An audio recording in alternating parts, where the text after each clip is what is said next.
You want to know one of the biggest things that really rustles my jimmies, gets me angry, gets me in that grrr mood, is when people glorify entrepreneurship, or they'll sit there and be like, it's easy, it's simple, you can make fast money, you get all this time off, yada, yada, yada, okay? Far from the truth. And that's exactly why I'm excited, because we had an interview with Emily Frisella, and man, she's been in the game for like close to 20 years, if not more, had a couple of businesses, really, really successful entrepreneur. She literally gives us the raw, real truth and actually breaks it down too about perseverance, resilience as an entrepreneur, business and women. It's an awesome conversation. So check it out.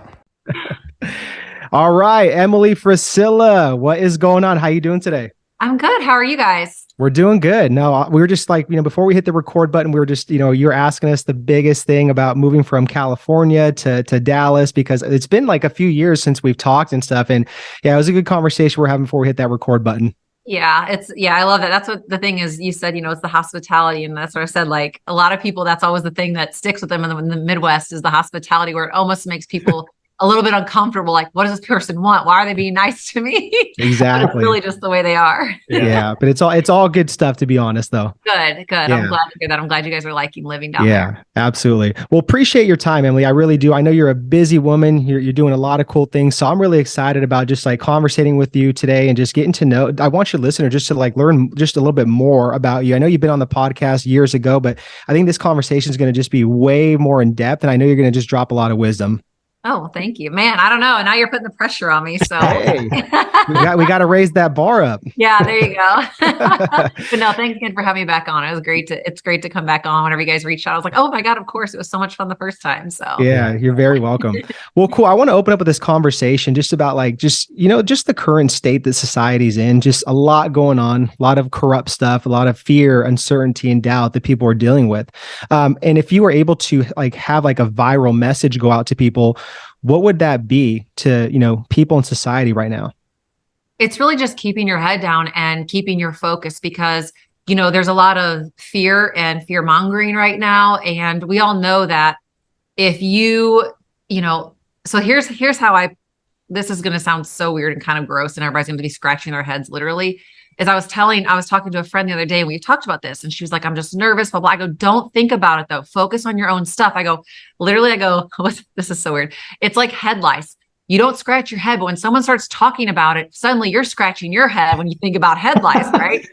And so that's kind of what the fear does, is like when we start to focus on it, then we also get consumed by the fear and the uncertainty, whereas we can be aware of it, but also, knowledgeably ignorant to what's going on, and to where we're keeping our head down, we're focusing because we're going to stay the course, because this is going to pass as well. And, there might be some rough, rocky times, but what happens is that you're going to be more well-equipped moving forward. And when we let off the gas, because we don't know what's going to happen, and we're fill ourselves with these uncertainties, that can start to really affect our mental health as well. Yeah. That it has a lot of people, because then they become consumed by what's going on, instead of like, okay, well, I have so much other stuff going on. I'm putting my focus here. I'm going to put my mental energy here and know that I'm doing the best that I can. Because when things subside, when things get better, when things improve, you're going to be far ahead of everybody else. And that's either just personally or in business, your relationships, whatever it might be. So we can't let fear overtake us and, infest us. Like I use the head lice analogy.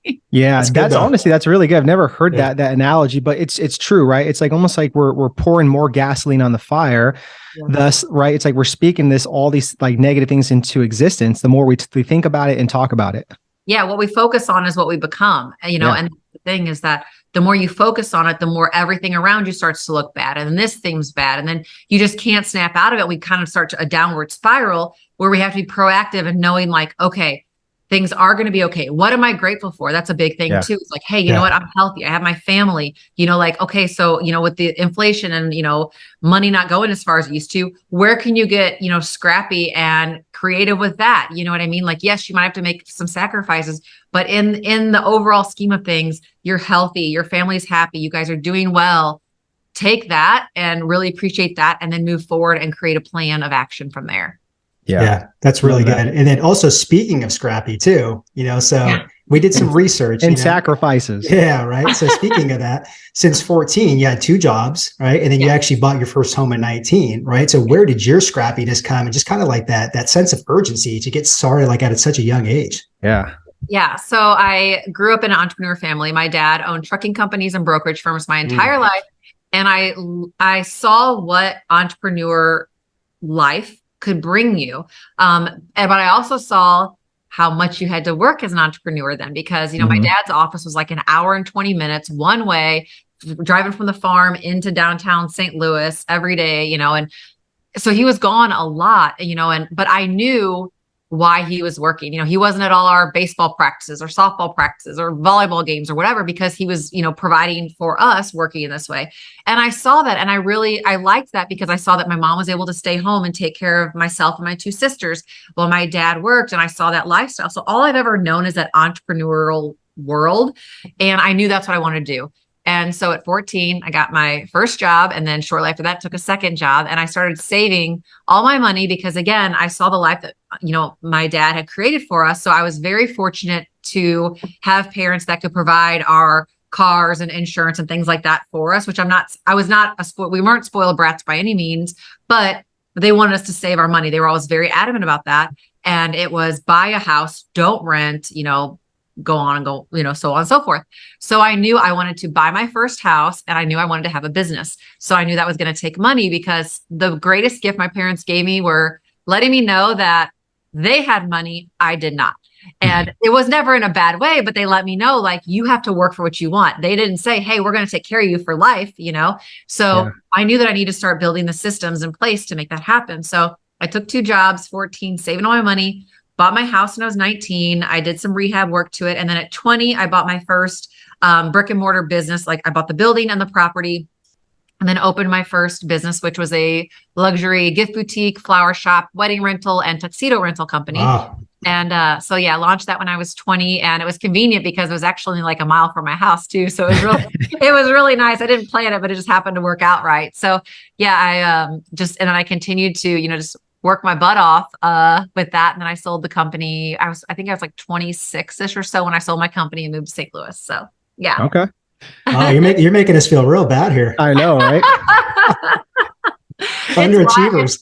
When I think back about it, I was like, and here's the thing is, I would love for everybody to think that I was some genius forward thinker. I had my whole life planned out. I did not. It was literally just like, I always liked to work. And at 14, I was like, because that's when I could get a work permit to work, and so I just started working and saved my money. And I loved that, because I loved being able to buy my own things. If I wanted something like, back then, which is funny because now it's full circle and they're back in style again, is Doc Martens were like the hot shoe to have. My mom and dad were like, we're not spending $150 on a pair of shoes for you. And I was like, I'll work for them then. And then, I worked a weekend. I was a waitress as well and had the money, and I drove to the mall and got them, or had them drive me to the mall and I got them, and it was great. And, but so it wasn't that I was like this young genius entrepreneur. It's like, I kind of just didn't know any better and knew what I wanted to have. And I just made it work. Like, I was very ignorant to certain things, but it just kind of worked out. Yeah. I mean, but still, just to have that, like that grit, and then like that discipline and focus and just fortitude at that early age to execute and really just like see that vision. Like, I got to stack up money and have that liquid for when I do want to buy this business or invest in something. That's impressive. Right. Yeah. And it worked out really well because, I didn't know the market or anything else, but I got a really good steal on this building that I purchased in the land. It was a doctor's building, and it was just standalone building. It wasn't like in a strip mall or anything else. It was just a doctor's building that I had purchased from this doctor that had retired, and they were just ready to like kind of leave. So I got a great deal on the property. And I got a great deal on my first house because a woman had passed away there and her kids lived far away. They just wanted rid of the house. So I don't know, like, I just had all these and I don't want to say luck, but it really was lucky opportunities that I had to get this. And so it really, now that I look back, I was like, I made a ton of mistakes, but it was honestly so great because then when I went to sell the business, I had so much equity and everything else. It really helped set me up for my next stage of life. Yeah. By doing that at a young age. Yeah. Yeah. And I wanted to ask too, so you sold the business at 26, right? And like you said, you made a lot of mistakes, which is good though. It's a blessing. And then all the skills you acquired, so what are some of those skills that you acquired and even the lessons learned that you took into that next chapter after 26? Yeah, it was definitely being resourceful and resilient. I talk about in my book, I made a lot of financial mistakes because me thinking I was just going to be this great entrepreneur like my dad was, I was very stubborn. I didn't want to ask for help. I thought like, I'm an adult. I have this business. I'm going to figure it all out. Well, I didn't know anything about business. Okay. So I didn't understand vendor terms. I didn't understand, like categorizing my things in my, accounting software. I didn't understand a lot of these things because like I would buy stuff from vendors and then I get an invoice. I'm like, oh, I got 30 days to pay. That's fine. But I also wasn't cash flow managing to understand when all these invoices are due, what is my projections of my sales going to look like? So, historically in the flower business, after Mother's Day, aside from weddings, you're pretty slow until about fall. And I didn't take that into account, especially my first year, because I didn't know. And I had all this money from Valentine's Day, all this money from Easter, Mother's Day, prom. And I was like, this is great. And I bought all this stuff because I wanted to have all this like luxury, really nice items. And this is where I got myself into an issue with money because I would buy these things, again, not projecting when the invoices would be due and what my sales were like, because I didn't know that flower shops are pretty much dead in those summer months, aside from weddings. So this happened. I had 6 full-time employees and I couldn't pay everybody. I thought I had more money in the bank than I did because I was like conveniently like, oh, I'll balance my checkbook later. I'll do it later. And it was 4 months went by and I had overspent money. I had $42.86 in my bank account because one of my employees came to me and said, hey, the bank won't cash my check. And I was like, what? This is a mistake. So I grab it, go to the bank. It was a mess up. Or I told my employees that they messed up when it was my mistake. And I was like, oh my gosh. So I had to pull money out of my savings account, float the company for a while, which I think every entrepreneur does at some stage or multiple stages in their business during growth or total mistakes like I made. And, that was one thing that I was like, okay, I've got to get very scrappy, very resourceful to get some income coming in because I had lied to my employees and told them that it was going to take a couple weeks for the bank to figure it out. What I was telling them was it's going to take me a couple weeks to figure out how to get some money going. And, so I did things like probably the biggest, I did a lot of like little things to make money. But the biggest thing I did was that I do speak about in the book is that we had a newspaper come out twice a week in our town. And it also, because it was a small farm town, and it also went to 6 other different surrounding cities, circulated the same newspaper. And I knew that if I cut my hair and donated it, that was always the thing they would always put in the paper because it was it's a small town. There's not a whole lot of news going on. And to pay for advertising was very expensive and it was somewhere within the paper. But cutting my hair off, I cut off 15 inches of my hair and did it for Locks of Love. I took a picture with my cut off ponytail and I would love to say that I did it out of the goodness of my heart. I did not. I did it for free advertising. And so then I called the paper and I said, when is the biggest circulation day? And they said, oh, it's going to be Wednesdays. I was like, okay, great. So I submitted my picture to them and they put it on the front page of the paper. And that way it went out to every town. It said like, Emily, owner of Floral Boutique. And it had all this stuff, like where I was located at. And so everyone in those 6 cities that we all delivered to as well, then they all got it. And it helped to revive my business because they all saw me advertise that. And they now knew my business name because I was on the front page of the paper for donating my hair. Yeah. That's awesome. No, that's awesome. Like what a way to just pivot and just think on the fly with that. I had no choice. I was so embarrassed because again, I didn't ask my dad for help, which he had been in business for 40 years. I should have asked him. But it's just, again, stubborn kid, think I know everything. Yeah. And so I was just pulling out all the stops to figure out whatever I could do to get some money generated. And, hindsight looking back, I wish I would have been honest with my employees and said, hey, I made a mistake, moving forward. Like that way they would have been able to help me get things moving again. But I also had to operate in a way that everything was fine. But secretly inside, I was screaming and panicking, but I didn't have the knowledge to know that I should have just been transparent with them. And there's a way to be transparent without spilling all the beans. I could have told them, hey, we're really slow right now. Let's work to generate some more income or something. Because that's a thing I think business owners, they can't figure out that line of completely avoiding the situation with their staff, or they overshare to where it could cause, insecurity with the staff that they think their jobs are on the line. There is this balance there that we have to find as a business owner. And I did not have the, emotional intellect at the age of 20 Mhm. have that. And so it would have been a lot easier. So now looking back, I would definitely have tell like, hey, this is a slow period for us. Let's get out there and hustle and get some business. Yeah, that's Yeah. good. But what's cool too, Emily, is like it's just I could tell like all that hindsight like gave you that insight, right? And then it even like carried over to your foresight, which like that's what you're doing now. Like you're in such a great position, like you've accumulated so much success, experience, and now I want to talk about women in business workshops, right? That's like the big thing that you're doing. And Yeah. I want to say like your ongoing mission is helping women reach their potential and empowering them to lead in their personal and professional lives through self-development, awareness, and learning to brand their passions and talents. So let's talk about this. Where did this originate from and what's the mission behind it? So this will be my 6th event this year. We're having it in July. And I started it because I saw all of these great events being hosted, for men, or they were, for men and women, whatever it was. But then any just woman's event always seemed like it was like a wine and paint thing or some frou-frou thing, or you had to sing and dance on stage, or it was like, it just seemed kind of cheesy to me. That's just not my thing. I know some people really like that. It's just completely opposite of what I want. I tend to have more of like a masculine energy. Like I just want to know how to do it. Tell me how to do it. Let's go. I don't care if you curse at me. I don't care. Just give me the knowledge. I want to be successful. And as I looked through these things, I was like, these things all look so cheesy and just not, I would be uncomfortable going to them because that's just totally not my personality. Mm-hmm. And I couldn't find anything that I loved. So with everything that I've ever done with business is, hey, if I can't find it, what I want to do, I'll just make it. That's why I started the flower shop. There's no place to buy stuff like that. In all those 6 cities, there was no gift shop. I'll open a gift shop. Same with my cookbooks, and like with women in business, like and with Paper and Plank, every business I've started is because I cannot find something I love. So I just make my own.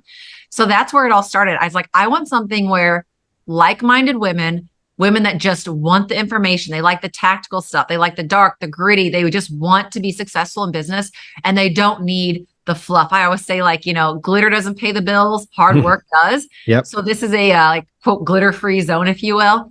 And I just wanted to create something where women could come and not be told these lies and not be told like, oh, you are enough, love yourself, blah, blah. Yeah, that's a component to life. Right. However, you have there's structure in place to make that. You can't just say like, oh, I just love myself. No, you love yourself because the hard work you're putting in for the results that you're getting for the family that you're providing for, and so on and so forth. So that's actually how the whole idea of women in business started. Yeah, that's awesome. I love that. I love how you guys are like raw, you guys are true, you guys are real about it, because that's the shit that people need to hear, to be honest, because that's what the next thing I'm going to ask you is like, what is like kind of your advice, to women listening to this too? And this is, I mean, for men as well too, but like, what does it take to be a real entrepreneur? Because there's so much BS like on Instagram of what being an entrepreneur is. Yeah. It's really just takes a lot of tenacity, a lot of grit. You have to like the gritty, dirty shadow parts, because you guys see it too, is there's a lot of entrepreneurs online that glorify it. They either, and they make it look like it's like vacation all the time and you're working from bed in your pajamas, or you're working from the beach all the time. Yes, there are those little moments of that, but there is it like, imagine that like you have a gravel road. What you see the highlight reel of is one little piece of gravel, but then all the other gravel on that road is all the shit you got to deal with every other time, but you're only showing the people one little rock. You know what I mean? Yeah. And so I think it's important for people to realize that, it's not for everyone. And I think it's been glorified that in order to have a great life, you have to be an entrepreneur, which is not true. You can make a great living being an entrepreneur. Yeah. Working within a company or, and working to be your best to where you actually feel like you have ownership in that company, because then the employer is going to sense that and they're going to want to push you further as well and promote you from within. But as far as like what it really takes, it's just, honestly, you have to be stubborn. You have to, keep pushing and not take no for an answer, and just understand that and I don't want to discourage anyone from this, but I've done this for 21 years now, there's a lot of good. There's also a lot of bad, meaning that's a lot of stress, a lot of lost sleep. You truly have to trade your life for what you want to build, because you guys know this as well as anybody, is when you're an entrepreneur, it's all encompassing. There's not a clock in, clock out. And that's why, I think the message of entrepreneurship not being for everyone needs to be, I don't say promoted more, but shared more, because if you want quote, quote, work-life balance, an entrepreneur is where you get that from. It's not an entrepreneur life. It's like it, and you got, being in relationships, that's a thing too. If you're not an entrepreneur in a relationship, you have to be with someone that is supportive of that as well and understands that. Not saying you have to be with another entrepreneur, but they need to be very supportive of that, because otherwise they're going to just drag you down and be like a weight on you. So it's really, there's a lot of components that go into being an entrepreneur. Yeah, no, that's really, really good, Emily. Thanks for sharing that. And it's almost just like, you got to ask yourself that question, like, what's the price I'm willing to pay? Right. Yeah. And who do I need to become in order to, really get to where I need to go? And like you said, bought into the lifestyle of it. So I know I like, it's really interesting because I want to know too, with like you said about the relationship aspect, and there's females, men listening to this podcast that are probably thinking like, man, like how do I find that ideal partner? And what do I do if my partner's not supportive into like the journey that I want to take as an entrepreneur? So what can you give some advice or just like some tips on that? Yeah, I'm going to give a piece of advice for new, very fresh relationships. And this may not be popular, but I feel like it is very, very important because, okay, so if you are an entrepreneur and you are dating, you meet, you're a girl and you're an entrepreneur and you meet this guy, you guys hit it off. Now, what happens usually when you have a new relationship? There's the honeymoon phase. Like you put your whole life aside to basically be with this person 100% of the time, as much as you can, and you do all this stuff. It's great, wonderful. But then what happens is, not saying the honeymoon phase ends, but then you know what? You got to go back to running your business at some point. Then they're going to start feeling neglected because you showered them with all this love and affection and attention. And now you're leaving them because you're not really leaving them, but you're going back to what your quote regular life is. So what I tell people, and I know, again, it's not going to sound great, but you need to maintain your current lifestyle while you join the dating scene or you get in the dating scene, because then that person's really going to see what it takes. And then they won't feel that neglect or that lack of attention. Right. And so it's maintaining your regular lifestyle. And then if they are not supportive of that, you'll know that right away. And you'll know, hey, you can have that talk of like, look, this is just something I'm building. These are my goals. Like, I need someone that's going to support that and be on board with that, not just be lip service, but truly fully believe in that. And if they have a problem with that, they will go away. Or if you see that's going to be an issue or a red flag, early on, because what happens is if you live this like honeymoon lifestyle and you abandon what you need to do, one, your business building is going to suffer. But two, this person is, they're going to be thinking you're one way, and then suddenly you switch and go back to business.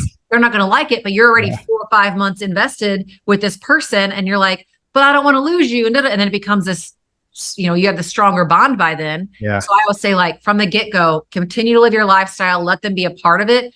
Don't make you like their complete life at that moment. I know that sounds so strange, but it's true. I love it. That's like really good advice though. It's like what you really just said, like within women in business, you guys are talking about the raw, real stuff. You know what I mean? Yeah. So yeah. Let's talk a little bit more about like just women in business, because I want to know kind of what it's about too, and any of the listeners too. So is it like, do you guys do like seminars? You guys do workshops? Is there programs? Yeah. So it's workshops. I don't do anything with programs as of yet. So what this is, it's like a 3-day workshop, and it's women from all over the country and also in a couple other countries they attend. And I limit it to 100 women at each event. And that's it, because I want it to be intimate enough. 100 sounds like a lot, but it's really not when you're in a room, because what happens is you really get to make connections with the other women, because this is like such a huge networking event. It's amazing. I actually just got off a call with someone that attended the last one I had in November.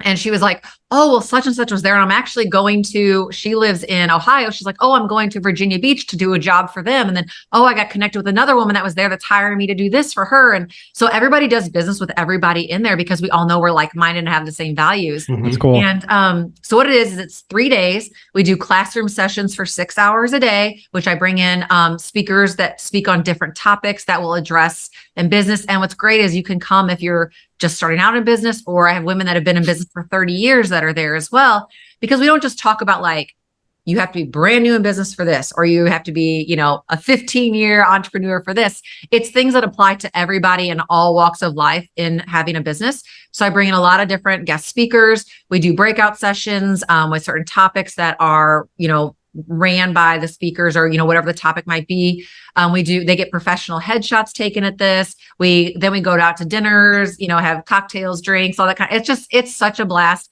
And then at the end of the night on the 3rd day, we all say goodbye, and then that's it until the next one. So it's just really cool, because it mixes business with pleasure because we get about 6 hours of the hard work, and then we have about a 3-hour break before dinner, but the women will go work out together. They'll go to each other's hotel rooms and they'll start like mapping out other business ideas. It's honestly so cool. I remember the first year I had it, I was nervous, and I only did it for 35 women because I'm like, well, if it sucks, at least it's only 35 people that hated it. And I remember calling Andy, he called me after the first night, and he said, he was like, so how was it? And I remember saying that sounds so cheesy to say out loud. I go, this is like a movie. And he goes, what do you mean? I go, everybody's so cool and they all get along, because I don't pick who gets tickets. They go on for sale and first come, first serve. Like, I have no control over who it is or anything else. And I was just so blown away by it. So then I got a little more confident, and the next one grew. I did it like for 55. And then after that, I started doing it for like 80 and then 100 people. So yeah, it's phenomenal. And the women are just so like, all right, just give me 1 second. We'll get back to the training. Okay. Now look, if you are looking to enhance your content, if you're looking to really build what we call a content machine, okay, we have this awesome worksheet for you. So just check out the link below, and you guys can download this awesome worksheet where there's like 3 or 4 different type of like exercises in there. You guys can really roll out some brand new content for your guys' online audience, your guys' brand, your offer. Okay. Now back to the training. they're just such a great quality of women, and they're phenomenal. Yeah. And really quick, where can people find more info on that? Just emilyfrisella.com on my website, or you can look at womeninbusinessworkshop.com and it'll reroute you to my website. Okay, sweet. Yeah. So, I mean, and I think too, that the cool part is, right, it's like you guys are forming that community and camaraderie. And it's like, we need that more than anything right now. It's like, I get it. Like all these virtual things like Zooms and stuff, it's cool and all, but it's like really like to spend 3 days, like you said, with like-minded individuals, learn, grow, break bread together. I mean, that's priceless. It is. And you know, it's funny you say that about like with the online stuff and everything else. So the Women in Business for 2020 was supposed to be in like March 20th. Well, then we had that, the 2-week lockdown thing or whatever, which lasted 8 million years. But so I was like, oh my gosh, what do I do? Because I had already invested so much, because, I priced the tickets at a very good price. It literally just pays for the event. If this is not like an event that I make money for, it's for me, it's a value event. I want to just connect people. But I, so I was like, had spent this money on all the venues and everything else. I was like, oh my gosh, what do we do? Blah, blah, blah. And I was like, okay, you know what? I'm just going to move it to June. We'll be free and clear by then. It'll all be great. And so we moved it during June, but then, things were going, there's still all the masks and blah, blah, blah, and all this stuff. And so I moved it to June 2020. Nobody was having events. I was the only event that had it. I had it at a hotel that blocked off certain like wings of the hotel because nobody was staying there. We were the only ones at the hotel, the only ones there. And I had to move the venue one day because they were still social distancing. You could have more than 10 people or something. And they were releasing that on Monday. Well, my event starts on a Sunday, and I had 85 women. So like 2 weeks before the venue, because they didn't release that waiver of like the social distancing thing, I found a wedding venue that was right in the neighboring county. And they said, yeah, we can have you on Sunday. So I had the event somewhere else on Sunday, bust everybody from the hotel out there just so we could all be together, and then move the event back to the hotel Monday and Tuesday, just so we didn't have to social distance and stuff. Yeah. Dang. That's super cool. I got tore up online though that year, because everybody's like, nobody wore masks. They're like, where's everybody's mask hats? Blah, you're killing people, blah, blah. Nobody died. Nobody got COVID. We were all fine. It was good. I don't want to get started with that conversation on masks. Not at all. No, let's avoid it. Let's just move on. All right, cool. Okay, so this is in our church, our pastor has a word of the year. His word for this year was advance, which I thought it was a really powerful word. Like, how do we advance, like spiritually, mentally, physically, emotionally? My question for you is, where do you think that you need to advance in your life? Somewhere I always work to advance is in my leadership abilities, because as all of our stuff in our companies, unionized companies together or separate, whatever, as much growth as we're having right now and things that we have going on, I always feel like I need to step it up more, because we have more things going on, which requires more from me, more energy, more presence, things like that. So that is one thing I feel like I'm always working for or towards. Aside from that, because that's kind of like a blanket statement, but it is also, that's where my mind immediately went. But I feel like as far as advancing and moving forward, I think it's really just zeroing in on certain things that I want to accomplish this year, even more so, and going at them extremely aggressive, because I set some very lofty goals for myself. And I recently just last week sat down and like wrote it all out on poster board. I'm a very visual person. I color code things and I like figure it all out. And then how I can aggressively move forward at a very fast pace without any extra time invested. So what I mean is if I want to work, I was able to strategically map out the rest of my year with me actually working less by being able to map it all out. So that would be where I would come at next. Okay. Awesome. How about you guys? Oh, I love it. I love it. I'll go first. I'm 1 minute older. I got to tell Chris that always. This guy. No, honestly, I think I just need to advance just spiritually. And that's the mission I'm on, Emily. Like I said, we've been here for over 2 years, and it's too long of a story to tell how everything kind of fell into place. Like moving from California, not really having our faith, after losing our father. We get moved over here. We're 5 minutes away from the church, which we're plugged in now.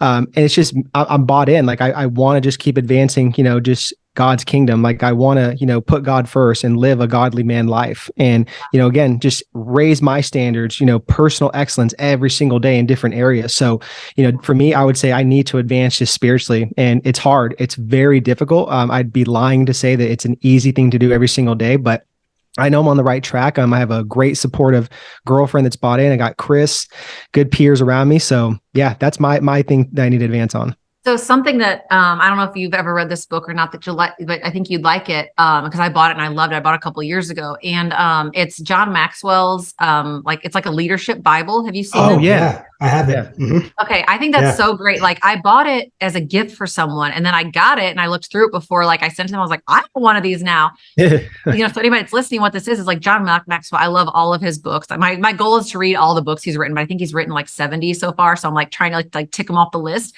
But it basically will give you the Bible passage, and and you'll read this, and then it relays it into a leadership term, or how to like basically take that story, and it'll show like, oh, well, Sarah did this and da da da. So it kind of puts it into a little bit more spin on reality. So it's a way to almost bring those teachings into your business. So that's a really great book that I always suggest. So Chris, thank you. You're welcome. You see why he wanted to go first though? Because he knew he was going to steal the thunder with that one. Hey, but you know what, man?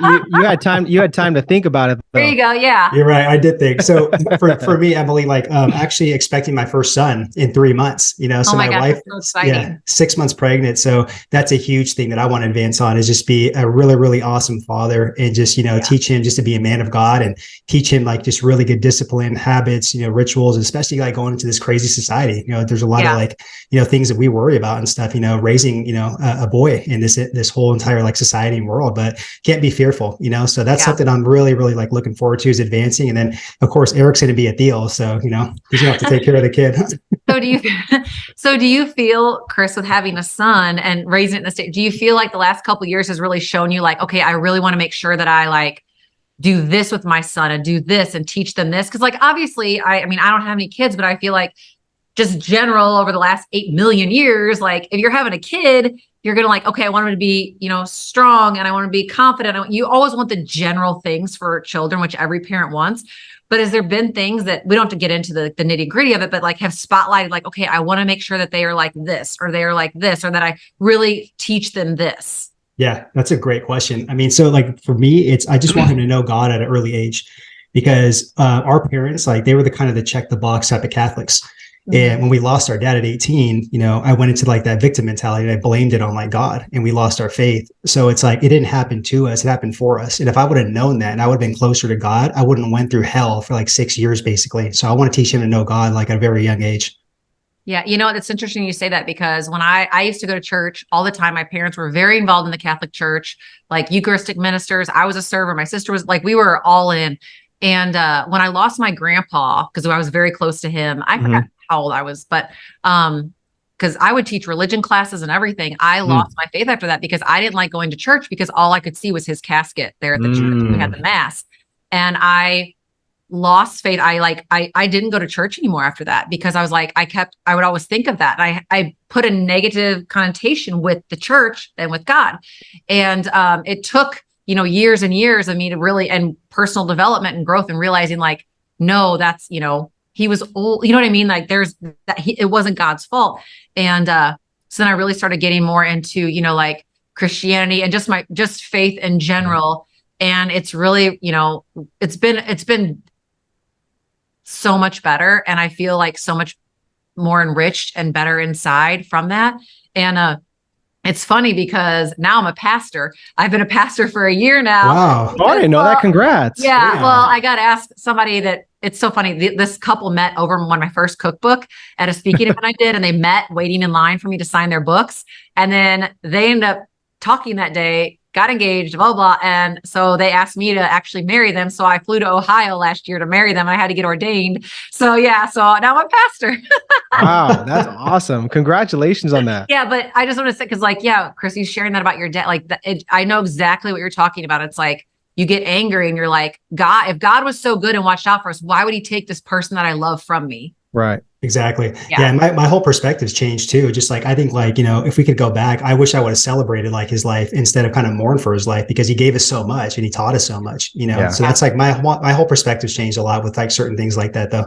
That's great. I'm happy for you guys. That's so cool. Yeah. Thank you, Emily. Appreciate that. And thank you for sharing that. That's awesome. Yeah. Well, no, it's just like, again, because it's so relatable, because you tell people that and they're like, a lot of people don't understand that unless it's happened. But that like literally exactly happened to me, because I would teach religion class on Wednesday, go to church on Sunday. And I did that my entire life. And it was like somebody pulled the e-brake on my faith when my grandpa died. Yeah. I was like, I'm done. I'm over. I'm out of this place. You know what I mean? Yeah. It's tough. It's tough, but yeah, we all get through it though. So it's all good stuff. So I love that for you guys this year. Yeah, thank you. All right, so I want to go back now to shift gears to like more just like the morning routine, and like really I want to just know like some of your habits and rituals that you really just stand by to every morning get shit done and play offense, not defense. Okay, so this is again not popular, but people are like, anything they tell you online, I do the exact opposite, I swear. I love so they always say like, don't pick up your phone for the first hour, but I can't do that because I get like very anxious, because I'm like, what's happening? What are the fires I need to put out? Is there fires to put out this morning? And, because I don't want someone waiting for me to do their job, but I want to wait an hour to pick up my phone. So first thing I do every morning is Andy and I wake up at the same time. We go to bed at the same time. So when we get up, he'll be in the shower or whatever. And then I will pick up my phone. I go through my text to email. I don't respond to everything. I just quickly check them to see if there's any emergency situation.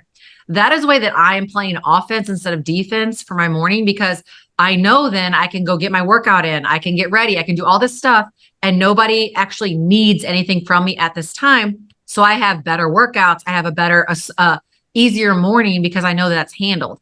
Whereas if I waited an hour, I would be a little bit like, I would be anxious filled, because I'd be like, well, I can't do this. I'll rush through a workout. Because I tried that at first when people were saying like, oh, just wait to do it. But I found I was rushing through my workouts. I would have all this anxiety until it was done to get to my inbox. So first thing I do is I do check that. And then I'll get up, take my supplements. I always drink a liter of water every morning, and then, do the whole shower, makeup, all that kind of jazz.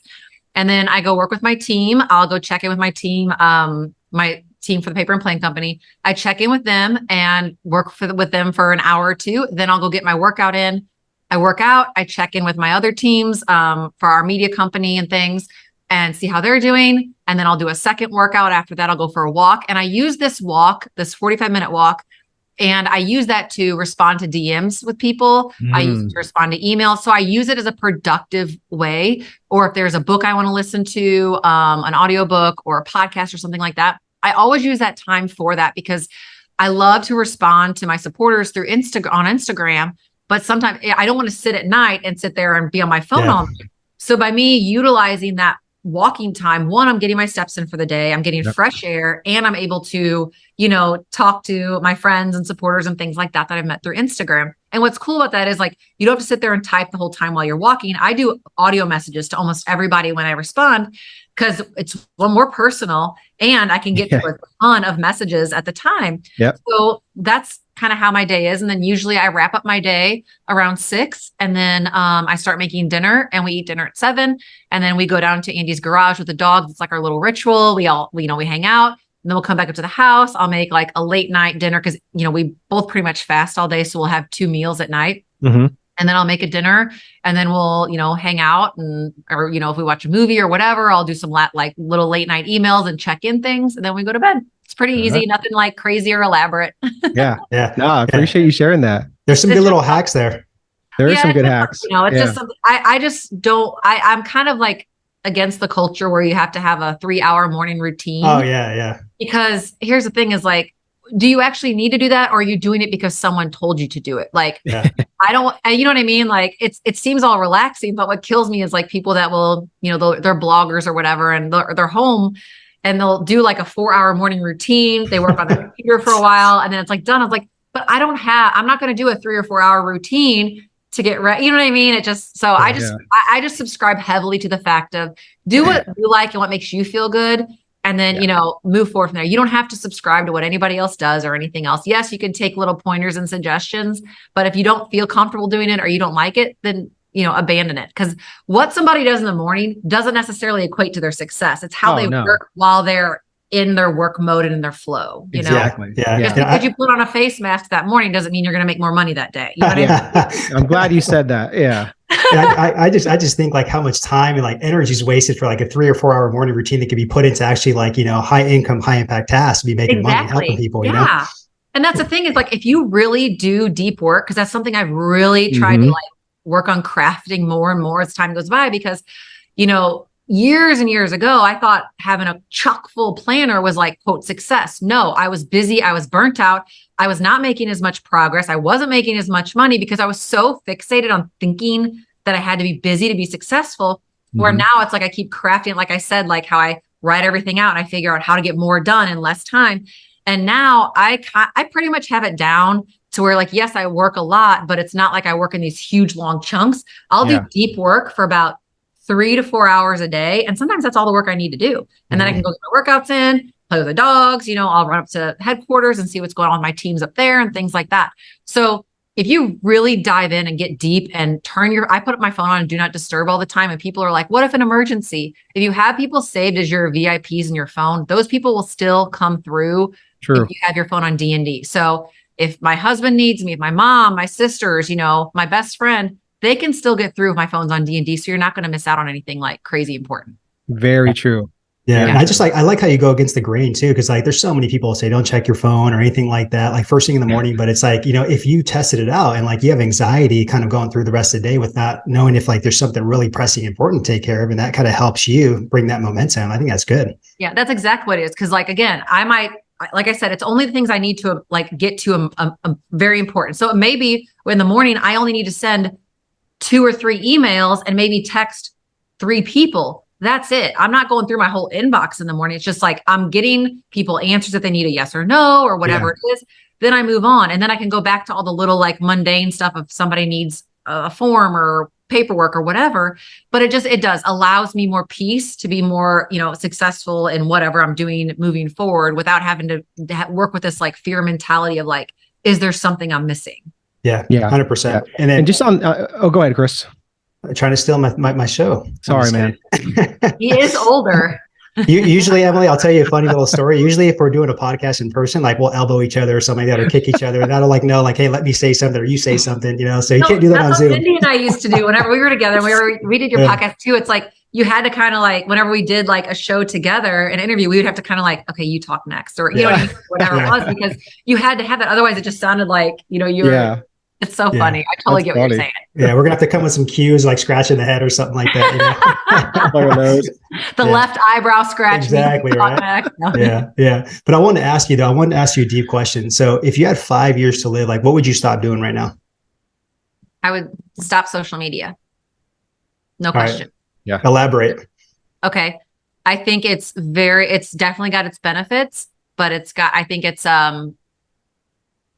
if I didn't have a business, I would not be on social media. Yeah, me too. I agree. That's exactly where I'm at. And I've been I'm only on social media about 30 minutes a day, which is responding to DMs, or if I'm posting on another page I manage or something like that. Sometimes I will be on it, for an hour. If I post it, I'm trying to comment back to my supporters and such, but I would get off social media and start living more life and get out from behind a screen, because I think we miss a lot of the beauty of life and the human experience by worrying about what this bright rectangle in front of our face is saying or doing or telling us to do or, influencing us to do. So that would be my immediate phone is going in the trash can and I'm gone. I'm just going to, enjoy my life and still do what I do, but not be a prisoner to this rectangle in front of my face. Yeah. Yeah.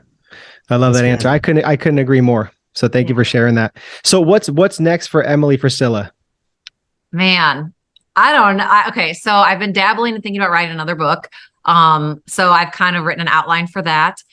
Not sure if it'll be this year or next year, because it takes, you guys know it takes a long time to write a book and to edit it. It's like, people don't understand that. They're like, oh, you wrote a book. I'm like, no, this is a year of my life. What are you talking about? So really, I would love to say like, oh, I've got these new things coming. I'm really not. I'm really just focusing on perfecting everything that I'm doing in my systems, building my teams. We're working on a lot of stuff with paper and plan company right now, as far as like new product development, sourcing everything. We try to bring everything into the US made. So we're really aggressive on that, because not everything is made in the USA yet, because there's some vendors, there's not factories that create certain things here yet. Right. So we've been really heavy on the search for all that, because I would love by 2024 to have everything made in the US. So that's a huge thing that I've been working on. But it's really just, becoming a stronger leader, individual, and just better in all areas. I just feel like where I'm at right now in life, it's like I keep pushing and pushing and pushing, but it's really, I just want to kind of almost like, condense it just a little bit to really have time to fully enjoy what I'm building, because I've pushed so hard for so long and so fast, where I don't really, I haven't taken time to really like savor what's happening or enjoy it, if that makes sense. Yeah. It's like, I just keep them like, yeah, that's cool. Let's keep going. Where I really want to like enjoy life a little bit more, because the past 21 years, it's been go, go, go. And I'm ready to just kind of like, let me just really perfect everything else and pour my passion into this, instead of continually like moving and moving. Because you guys know too, because as your personal brand, there is a double-edged sword to being your personal brand, because you can't ever let off the gas when you are the face of everything. Hard. Because nothing can be done without you, your voice, your face, your this. And it's great to have a personal brand because it helps you in all areas. However, sometimes it can be a little exhausting, because you can't have any downtime. And I'm trying to make it to where my personal brand will still be strong. And that's part of my maneuver that I was saying, like doing more, but working less. That's what I've been really, working in on. Like the other day I recorded 70 reels in an hour. I knew exactly what I was going to do, talking points, it was done. Whereas that would have normally taken me a week to do, but I was like, nope, I know exactly what I'm going to say. I know this, and, put little like thought-provoking things of what I was going to, rattle off. And that was it. So it's finding things to do that. So where I could I created 70 pieces for my personal brand in an hour. So it's trying to come up with those kind of concepts to kind of like, still be as aggressive as I am, but doing a little less. Yeah. Whew. That's really good. Love it. Love it. Sorry, Love it. I know I'm like chatty. Sorry. No, I love it. You're just dropping like knowledge bombs after knowledge bombs. So I appreciate it. So before I ask the last question, Emily, I just want to just, take a moment to acknowledge you. Like, honestly, thank you so much for your time. I respect and I honor time so much. And it's something that you can never get back. So, and just seeing your growth, like since we first met you back in Orlando at like a podcast event. I forgot about that. That was when we first met. That was back in the day. So I'm like, man, it's been what was really, that, 2017 or 2018? Something like that. I think 2017. Yeah. It's crazy how time flies, but it's just been awesome to see your journey and see your growth. And like, you're a wealth of knowledge, and like, you're going to impact so many like lives going forward with what you're doing. So yeah, just cheers to more success going forward. Thank you. I appreciate that so much. And I really do appreciate you guys, having me on again. And you guys always ask like great questions and you're good interviewers. We try trying to get better little by little. It takes, people don't realize how hard podcasting is. It's like, you know what I mean? Like the outlines, the research, everything else. Yes. When I posted the other day about, not doing our podcast, and people were like, would you bring it back? I was like, it was so much fun while we were recording, but I was like, it's a lot of back end work to do. It is. Yeah. And people don't realize that. They just think you get on the mics and just roll with it. It's like, no, there's a lot of work in the production and the preparation and everything else. So kudos to you guys. Thank you so much. So my last question is, what is your definition of living a dynamic lifestyle mean?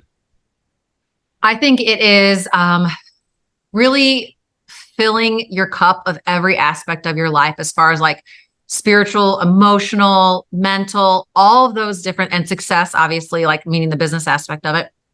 It's being able to contribute to all of those things in a way that you feel fulfilled, because in life, I feel like we go so hard into one thing so much, and the other cups, if you will be abandoned. We don't feel any sort of balance. Now, I know balance, I don't really like that word because there's no such thing, but whatever we perceive as our balance to be, that's what I feel like is living a dynamic life of like, you know what, I feel balanced because I can live this dynamic lifestyle because I feel balanced mentally, spiritually, emotionally, physically, with my business, things like that. So I think it's really just being aware and cognizant and working towards each one of those cups, if you will, to create this life that you can feel truly, very, very good about. And it gives you so much more to be grateful for every morning, because that is something I do. I always think of 3 things that I'm very grateful for every morning. And something I left out is like every single day I text one person.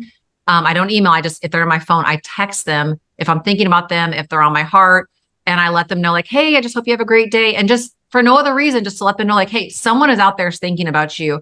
And it's amazing that the amount of return you get from that, because it makes you feel so good. But people are like, oh my God, I really needed this today. How did you know? You don't know, but it's just something that, pours into others. So by me doing that, that really feels like my gratitude cup, because it makes me feel, full. So I think that's it. I know it's kind of like maybe like a hokey answer, but I just think it's really trying to contribute to all those areas of your life, because I look at it like a house. You can't just have bricks and expect the house to be there. You have to have the foundation. You have to have the walls. You have to have the insulation. You have to have the roof. You have to have the trusses. There's a lot of different components to make up a house that is livable. So we have to think about these components as our house, and we need to make that livable. Yeah. Love it, Emily. You got all the analogies going. You got the cups, the gravel, the lice, the house. Like I'm telling you. I don't know why. I don't know why I like make this stuff up on the fly, but it's like I always have spoken in like analogies. I don't know why. Because if you like my Instagram post, that's how I just like communicate with people, because I felt like it gives people a visual. So if they're not necessarily like, they don't really like, the audible aspect of it, but they can visualize it, then they can get it. They can wrap their head around it. So I don't know why. I just I've always spope like that. I don't know. Yeah. Stories, analogy, I think is the best way to like really persuade people to take action and remember. So that's good. Yeah. Well, thank you. All right, Emily. So where can some of the listeners and the viewers, follow you, support you? Obviously, again, if you can tell them where to reach more information about business or women in business, and then also your book too. Yeah. Honestly, the best way is just if you go on Instagram, you can find me at Emily Frisella. And then the link in my bio has links to anything and everything you could have a question about. Awesome. Easy peasy. We'll have that all linked up in the show notes. So once again, Emily, thank you so much for your time and wisdom. Really appreciate you. Thank you guys again. Grateful to be here. Thanks, You're Emily. welcome. All right, guys, until the next episode. All right. Hopefully you got some value and some gold out of that interview with Emily Frisella. The next thing I want you to do is I want you to listen to this interview right here with Coach Mark Carroll. He's in the fitness industry. He's built an 8-figure business, tons and tons of gold in this one as well. So check this one out.